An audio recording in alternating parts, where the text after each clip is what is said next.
Hai, Assalamualaikum warahmatullahi wabarakatuh. Selamat siang teman-teman. Kami dari kelompok 1. Di sini kami akan mereview materi hari ini, yaitu bab 10, audit atas pengendalian internal menurut section 404 dan risiko pengendalian. Nah, kelompok 5 ini terdiri dari yang pertama ada Andini Dera Jailani, ada Anissa Nurmayani, ada Arafina Aulia, ada Clara Aprilia, dan tentu ada saya sendiri, Nadia Putri Juliana.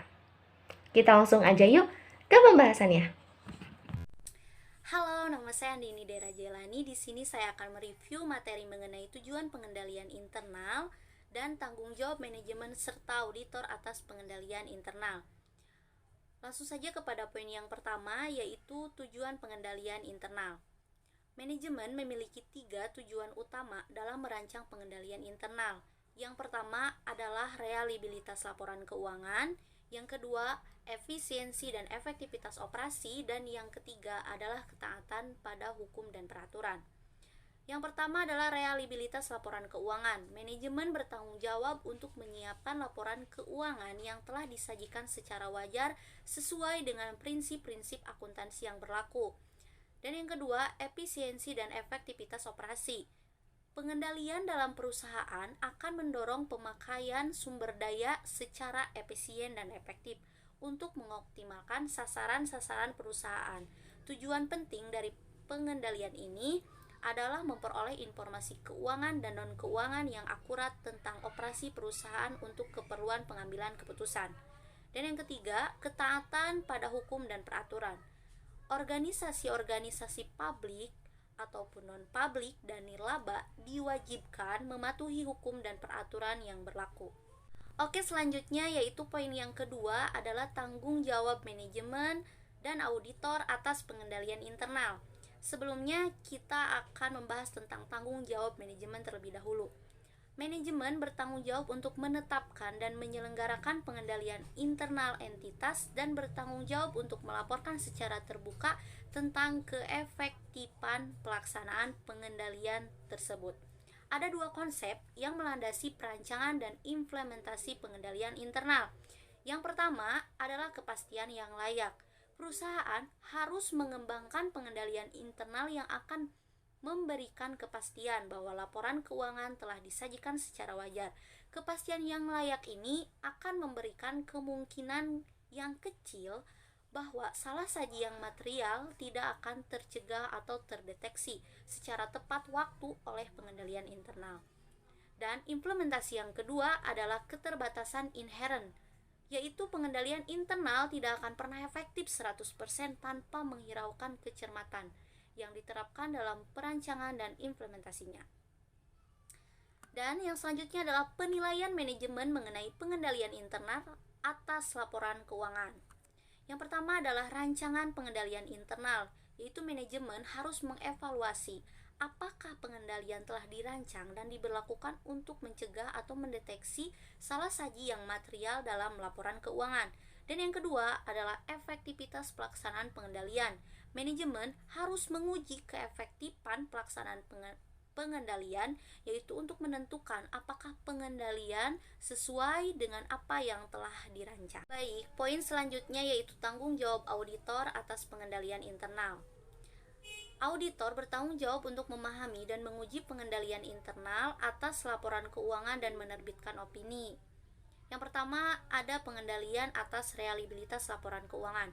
Auditor berfokus pada penyajian laporan keuangan karena mungkin laporan keuangan tidak sesuai dengan ketentuan yang berlaku atau dapat kita sebut tidak wajar. Maka auditor tidak terlalu memperhatikan kepada pengendalian yang mempengaruhi efektivitas operasi perusahaan. Yang kedua yaitu pengendalian atas kelas-kelas transaksi. Auditor menekankan pengendalian internal atas kelas-kelas transaksi, bukan saldo akun, karena keakuratan saldo akun sangat tergantung kepada proses transaksi. Ada 2 tujuan audit. Yang pertama adalah tujuan audit yang berhubungan dengan transaksi dalam bentuk umum, yaitu ada keterjadian, kelengkapan, keakuratan, posting dan pengikhtisaran, klasifikasi, dan yang terakhir adalah penempatan waktu. Keterjadian di sini yaitu transaksi yang dicatat ada, kelengkapan yaitu transaksi yang ada telah dicatat. Keakuratan yaitu transaksi yang dicatat dinyatakan dalam jumlah yang benar. Posting dan pengikhtisaran yaitu transaksi yang dicatat dicantumkan dengan benar dalam file induk dan diikhtisarkan juga dengan benar. Klasifikasi yaitu transaksi diklasifikasi dengan benar. Dan yang terakhir adalah penempatan waktu yaitu transaksi dicatat pada tanggal yang benar. Dan yang selanjutnya adalah tujuan audit yang berhubungan dengan transaksi penjualan. Keterjadian yaitu penjualan yang dicatat untuk pengiriman yang dilakukan kepada pelanggan yang ada. Kelengkapan yaitu transaksi penjualan telah dicatat. Keakuratan yaitu transaksi penjualan yang dicatat senilai dengan barang yang dikirim serta ditagih dan dicatat dengan benar. Posting dan pengikhtisaran yaitu transaksi penjualan dicantumkan di file induk dan diikhtisarkan dengan benar. Klasifikasi yaitu transaksi penjualan diklasifikasi dengan benar. Dan yang terakhir adalah penempatan waktu, yaitu transaksi penjualan dicatat pada tanggal yang benar. Halo, saya Nisa Nurmayani dari Prodi Akuntansi angkatan 2019. Di sini saya akan mereview materi mengenai komponen pengendalian internal COSO. Nah, internal control yang dikeluarkan oleh COSO yaitu kerangka kerja pengendalian internal yang paling luas diterima di Amerika Serikat. Nah, menguraikan 5 komponen pengendalian internal yang dirancang dan diimplementasikan oleh manajemen untuk memberikan kepastian yang layak bahwa tujuan pengendaliannya akan tercapai. Maka, di setiap komponen mengandung banyak pengendalian, tetapi auditor hanya akan berfokus pada pengendalian yang dirancang untuk mencegah atau mendeteksi salah saji yang material dalam laporan keuangan tersebut. Komponen pengendalian internal COSO meliputi hal-hal berikut ini. Nah, yang pertama yaitu ada lingkungan pengendalian, yang kedua ada penilaian risiko, yang ketiga ada aktivitas pengendalian, yang keempat ada informasi dan komunikasi, dan yang terakhir yaitu pemantauan. Nah, yang pertama yaitu lingkungan pengendalian. Terdiri atas tindakan, kebijakan, dan prosedur yang mencerminkan sikap manajemen puncak, para direktur, dan pentingnya untuk entitas tersebut. Maka dari itu, untuk memahami nilai lingkungan pengendalian auditor harus mempertimbangkan subkomponen pengendalian yang paling penting, yaitu ada integritas dan nilai-nilai etis, lalu ada komitmen pada kompetensi, yang ketiga ada partisipasi dewan komisaris atau komite audit, yang keempat ada filosofis dan gaya operasi manajemen, yang kelima ada struktur organisasi, dan yang terakhir ada kebijakan dan praktik sumber daya manusia. Yang kedua ada penilaian risiko. Penilaian risiko atas laporan keuangan adalah tindakan yang dilakukan manajemen untuk mengidentifikasi dan menganalisis risiko-risiko yang relevan dengan penyusunan laporan keuangan sesuai dengan IFRS. Nah, biasanya auditor akan memperoleh pengetahuan tentang proses penilaian risiko oleh manajemen dengan memanfaatkan kuesioner dan diskusi dengan manajemen untuk menentukan risiko-risiko yang relevan dengan pelaporan keuangan. Yang ketiga yaitu aktivitas pengendalian adalah kebijakan dan prosedur yang telah ditetapkan manajemen untuk mencapai tujuannya bagi pelaporan keuangan. Nah, aktivitas pengendalian pada umumnya ada 5 jenis, yaitu yang pertama ada pemisahan tugas yang memadai, yang kedua ada otorisasi yang sesuai atas transaksi dan aktivitas, yang ketiga ada dokumen dan catatan yang memadai, yang keempat ada pengendalian fisik, atas aset dan catatan, dan yang terakhir ada pemeriksaan kinerja secara independen. Nah, yang keempat adalah informasi dan komunikasi, yang merupakan metode yang digunakan untuk memulai mencatat, memproses, dan melaporkan transaksi entitas, serta mempertahankan akuntabilitas aset terkait. Nah, untuk memahami perancangan sistem informasi akuntansi, auditor menentukan kelas transaksi utama entitas, bagaimana transaksi dimulai dan dicatat, catatan akuntansi apa saja yang ada serta sifatnya, lalu bagaimana sistem itu menangkap peristiwa-peristiwa lain yang penting, dan sifat serta rincian proses pelaporan keuangan. Nah, yang terakhir ada pemantauan, yang dimana merupakan penilaian berkelanjutan dan periodik oleh manajemen terhadap pelaksanaan pengendalian internal untuk menentukan pengendalian telah berjalan seperti yang diinginkan dan dimodifikasi sesuai dengan perubahan kondisi, dan informasi yang dinilai juga berasal dari berbagai sumber tersebut dan termasuk studi atas pengendalian internal. Sekian dari saya, terima kasih. Halo, nama saya Rafina Aulia. Di sini saya akan menjelaskan materi selanjutnya terkait memperoleh dan mendokumentasikan pemahaman tentang pengendalian internal. Nah, proses untuk memahami pengendalian internal dan untuk menilai risiko pengendalian dibagi menjadi 4 tahap, yaitu yang pertama ada memperoleh dan mendokumentasikan pemahaman tentang pengendalian internal, yaitu rancangan dan operasi. Tahap kedua yaitu menilai risiko pengendalian. Tahap ketiga yaitu merancang, melaksanakan, mengevaluasi pengujian pengendalian. Tahap keempat yaitu memutuskan risiko deteksi yang direncanakan dan pengendalian substansi. Tahap pertama yaitu memperoleh dan mendokumentasikan pemahaman tentang pengendalian internal.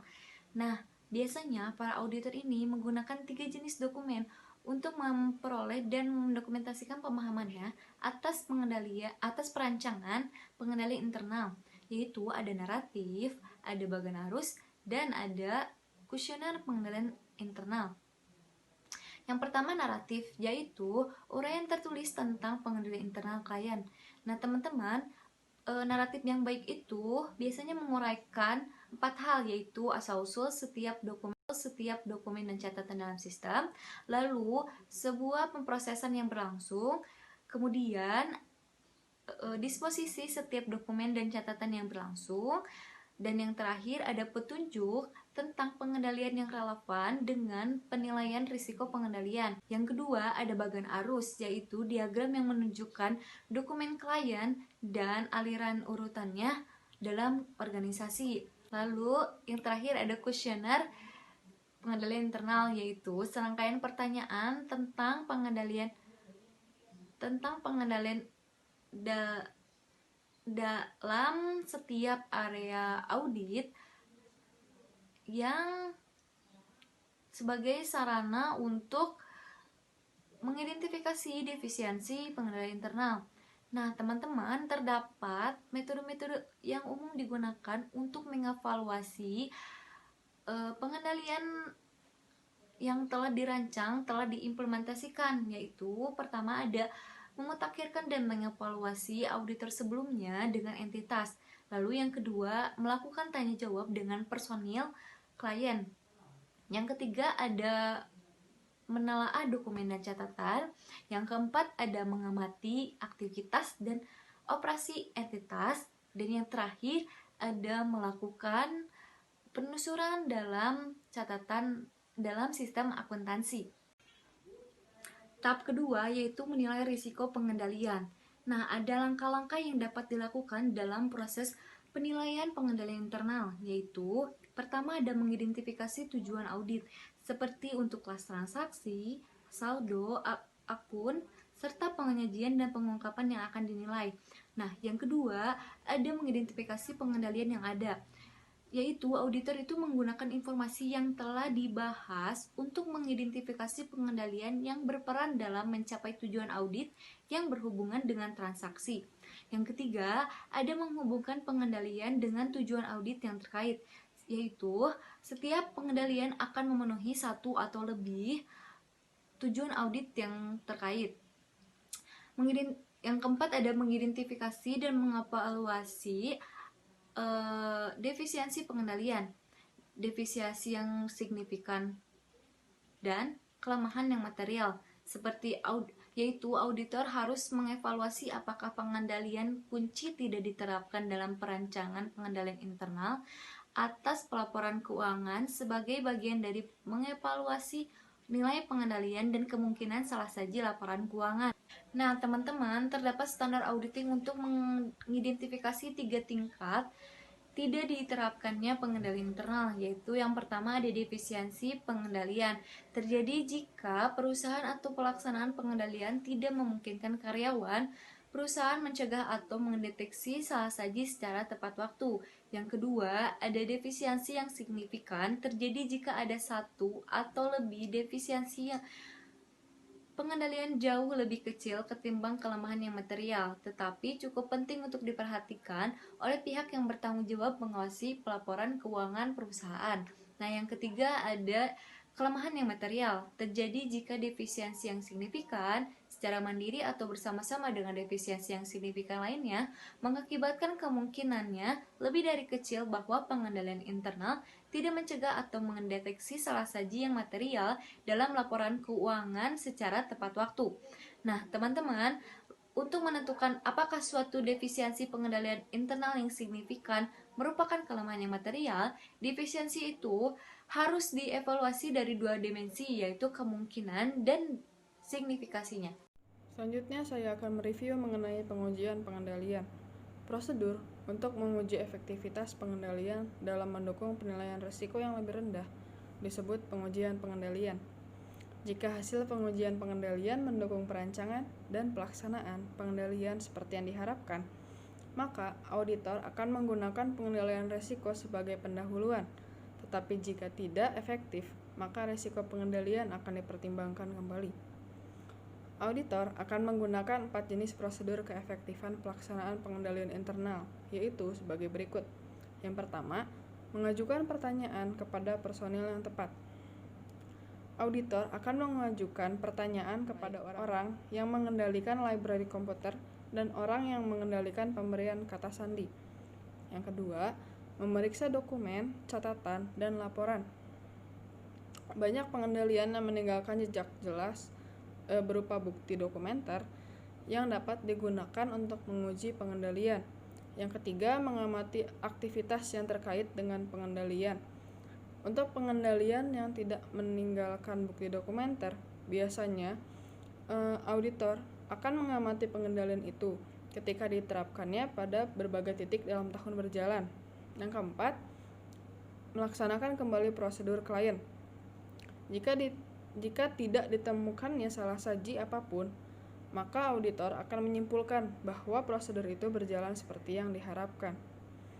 Lalu, ada luas prosedur. Luas prosedur yaitu luas pengujian pengendalian yang diterapkan tergantung pada penilaian pendahuluan atas risiko pengendalian. Luas pengujian juga bergantung pada frekuensi operasi pengendalian dan apakah pengendalian itu manual atau terotomasi.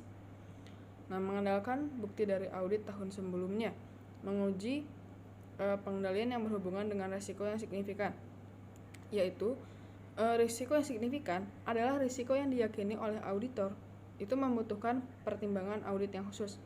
Nah, semakin besar risikonya, maka semakin banyak juga bukti yang harus diperoleh auditor bahwa pengendalian itu berjalan efektif. Selanjutnya, menguji kurang dari seluruh periode audit. PCAOB Standard 5 mengharuskan auditor untuk melaksanakan pengujian pengendalian untuk menentukan apakah pengendalian itu berjalan efektif pada akhir tahun. Perkenalkan, saya Clara Aprilia. Di sini saya akan mereview audit mengenai mengidentifikasi defisiensi yang signifikan dan kelemahan yang material dan pengujian pengendalian. Yang pertama, saya akan mereview mengenai mengidentifikasi defisiensi yang signifikan dan kelemahan yang material. Salah saja yang material atau signifikansi berasal dari defisiensi yang signifikan, maka defisiensi itu dianggap sebagai kelemahan yang material. Ada pendekatan 5 langkah yang dapat digunakan untuk mengidentifikasi defisiensi yang signifikan dan kelemahan yang material tersebut. Yang pertama, ada mengidentifikasi pengendalian yang ada. Karena defisiensi dan kelemahan yang material adalah tidak diterapkannya pengendalian yang memadai. Yang kedua, ada mengidentifikasi tidak diterapkannya pengendalian kunci. Yang ketiga, mempertimbangkan kemungkinan pengendalian pengimbang. Nah, pengendalian pengimbang atau compensating control adalah pengendalian yang diterapkan di suatu tempat dalam sistem yang mengoffset tidak diterapkannya pengendalian kunci. Yang keempat, memutuskan apakah ada defisiensi yang signifikan atau kelemahan yang material.